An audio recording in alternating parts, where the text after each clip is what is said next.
Comment faire une rentrée sans pression?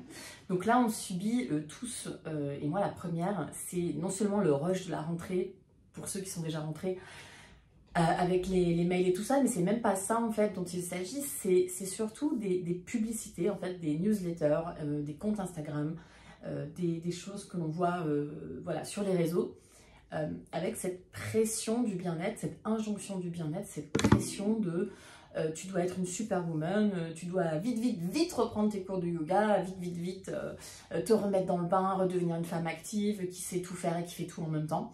Donc ça en fait, surtout si t'es pas encore rentré, que t'es comme moi, tu viens tout juste de rentrer, ça fait très mal en fait. Ça fait très mal parce que peut-être tu t'en rends pas compte, mais c'est une injonction.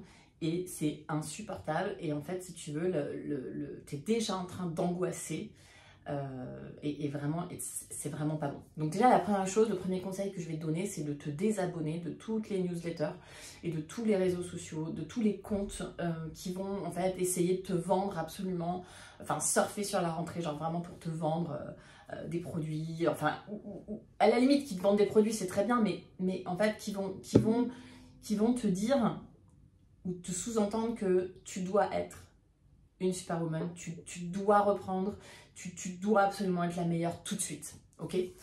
Deuxième conseil, et ça j'en parlerai dans une autre vidéo, mais en médecine chinoise, on est dans l'équipe, enfin, même si tu regardes juste les planètes, juste le monde, les saisons, bah, on va arriver progressivement dans l'automne, on est dans l'intersaison en médecine chinoise, faut pas dire, je veux pas te dégoûter, en médecine chinoise on est déjà dans l'automne, donc merde, ok, pas cool, mais on fait comme si je t'avais rien dit.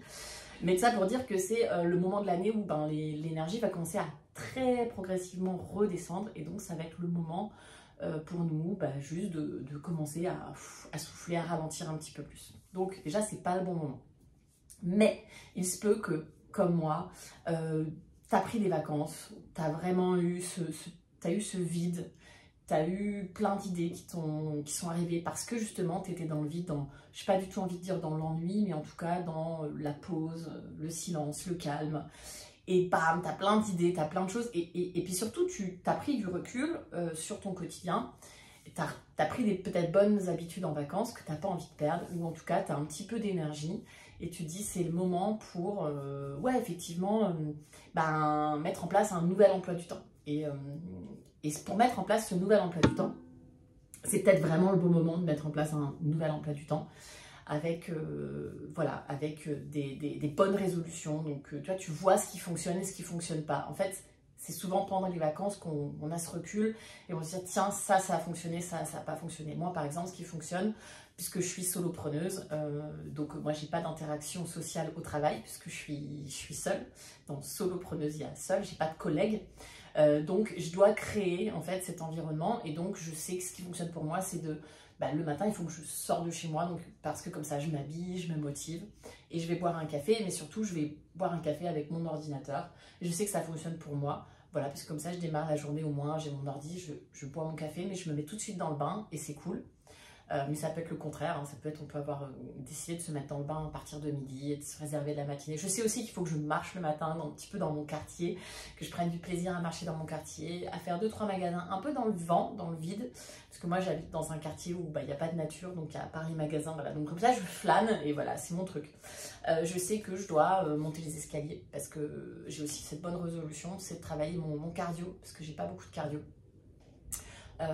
Donc voilà, et donc tout ça, c'est si on se le dit juste comme ça entre nous, ça ne va pas fonctionner. Donc ce que je te conseille de faire, c'est un tableau Excel avec tous les jours les 10 choses que tu dois faire pour te sentir bien, pour avoir un bon mindset, une bonne énergie et pour que ton énergie soit au top. Par exemple, la première chose que tu dois faire le matin, c'est prendre 10 respirations, les mains sur le cœur, et une sorte de méditation, en tout cas te charger en énergie positive, te charger en gratitude et te charger en affirmation positive.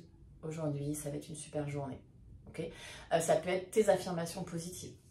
Donc dans ton tableau Excel, tu mets méditation du matin, affirmation positive. Je ferai une vidéo sur les affirmations positives. Si tu fais mon programme Loi de l'attraction, tu le sais déjà, les affirmations positives, il faut les faire bien. il faut y croire, sinon ça ne fonctionne pas. Donc ça, c'est une autre vidéo où tu vas sur mon programme Loi de l'attraction, j'explique tout ça. Peut-être c'est monter les escaliers. Donc tu fais une case, monter les escaliers. À faire 1 heure de télétravail dans un café. Tac, tu mets télétravail. Tac. Pas boire d'alcool, tu vois. Ou alors ne boire que 1 café par jour et pas plus.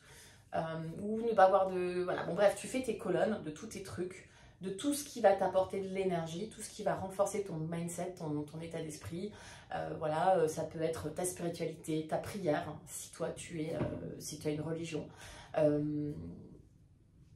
Tes actions, business, travail, voilà, combien de clients je dois contacter dans mon travail, combien de mails je dois envoyer par jour. Donc tes actions, tes vraies actions business, combien de cours je donne, etc., etc. Et en fait, ce que tu vas faire dans ton tableau Excel, c'est que tu vas mettre des pourcentages. Et aujourd'hui, par exemple, ton action de monter les escaliers, elle est faite à 100%. Mais ton action de ne pas boire d'alcool, bon, tu as bu une bière, elle est faite, elle est peut-être pas à 0, elle est à 0. En vrai, elle est à 0% si tu as bu une bière, mais bon, voilà. Tu vois, et du coup, l'objectif, c'est tous les jours remplir ton tableau à 100%. Voilà, si tu es motivé pour le faire, moi, c'est un conseil que je te donne. Ou sinon, c'est un cahier, tu vois, enfin, bref, mais... En fait, c'est peut-être pas des pourcentages, mais c'est peut-être des petites étoiles, des petits cœurs. Enfin, c'est comme tu veux, mais l'idée, c'est de t'engager dans ça. C'est pas juste te le dire. Parce que, en fait, quand on se dit les choses, ce qu'on fait, c'est qu'on rumine et en fait, on crée des injonctions. Donc, si tu dis, putain, il faut... Ah, j'ai pas monté les escaliers aujourd'hui. Là, en fait, Ah, tu vois, Merde, j'arrive pas à trouver le mot. Tu t'auto-sabotes, quoi. Tu vois ce que je veux dire? Enfin, Ah, tu sais, c'est un mot, là, le mot où tu... Ah, désolée, mais parce que je trouve pas les mots, des fois. Bon, bref. J'arrive pas à trouver le mot, c'est pas grave. Donc, en tout cas, tu te fais pas du bien, tu vois. Alors que si tu l'écris et que tu pondères et qu'il y a, encore une fois, des pourcentages, des petits cœurs, des petites croix ou ce que tu veux, ça n'a rien à voir. Tu vois ce que je veux dire? C'est que là, c'est concret, c'est factuel. C'est fait ou c'est pas fait. Et c'est plus dans ta tête. Et c'est plus une injonction, c'est juste un constat. Et ta journée, aujourd'hui, elle est à 80%. En tout cas, tes actions, elles sont à 80% faites. Ça ne veut pas dire que tu es plus heureuse ou plus malheureuse. C'est juste que tes actions, elles n'ont pas été faites à 100%. Et c'est OK, tu vois. C'est juste qu'en fait, du coup, on n'est pas en train de se ruminer dans la tête et en train de se dire et si, mais il faut que je fasse ci, mais il faut que je fasse ça. Et ça, c'est ce qu'il y a de pire, en fait, parce que ça tourne en boucle et au final, tu fais jamais rien. Donc, ça, c'est mon conseil. Tu n'es pas obligé de l'appliquer, mais si tu regardes mes vidéos, c'est que tu es probablement à la recherche de conseils. Mais c'est un vrai conseil très concret. Et si tu as l'énergie en ce moment, si tu as la motivation en ce moment, fais-le. Ça va vraiment t'aider parce que ton niveau d'énergie, ce qu'on fait là, c'est vraiment Law of Attraction. Ce que tu veux, c'est que ton taux, ton énergie, ton taux vibratoire, il soit the best ever, tout le temps, enfin le plus possible. Donc tu veux avoir un état d'esprit positif. Et les gens qui ont fait un burn-out, ils le savent très bien. S'ils ne font pas leur méditation, s'ils ne font pas leur yoga, s'ils ne font pas toutes les actions dont ils ont besoin pour se sentir bien, ils le savent. Ça ne va pas le faire. Ça va être une journée horrible. Donc ça, c'est mon conseil que tu peux faire maintenant. Mais si tu sens l'énergie, mais si c'est pas maintenant, si c'est au mois de janvier, si c'est au mois de mars, en fait, il n'y a pas de date. Tu le fais quand tu veux. Tu le fais quand tu le sens. Et si là, tu le sens, fais-le. Gros conseil. Donc, merci de m'avoir écouté. Je t'embrasse. Et n'oublie pas que tu peux faire du yoga avec moi en ligne.